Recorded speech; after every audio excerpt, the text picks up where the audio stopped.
It's another time of the year dedicated to the celebration of a man described variously, but with descriptions that are always anchored and weaved around his integrity work. In the last 6 years, lecture series like this one has been put together where conversations are held to replicate in more ways what Dr. Christopher Kolade represents. The 7th has as its theme governance, leadership and ethics, how to build thriving economy. And who better leads the park than the icon of ethical leadership? This annual lecture is not just another get-together. It is a place where we try to talk about those things that we believe will lead us to the destination that we all share, which is to build a good nation, build a good society.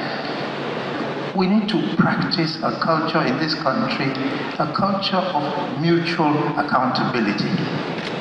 Mutual accountability means that we will all agree on the standards that we think we should cultivate. According to him, one of the reasons why it is difficult to practice the same level of discipline, standards and value is because we have not reached an agreement as a people on what we want to build together.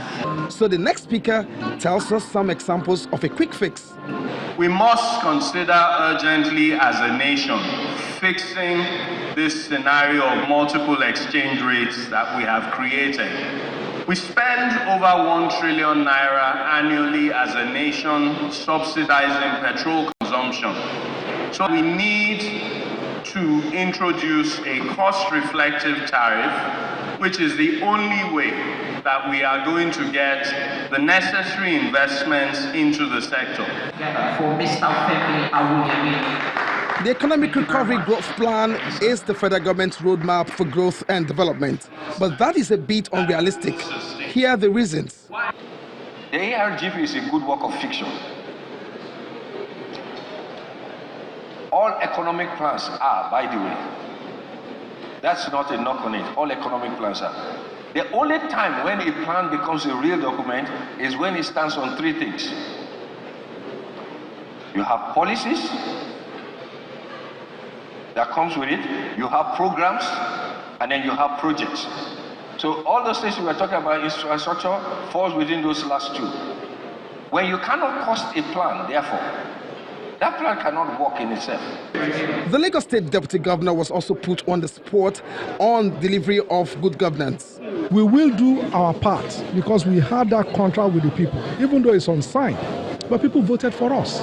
So we will not take that trust lightly. And therefore, we will also engage and explain to our people what we are trying to do. Because the reality is we don't know all.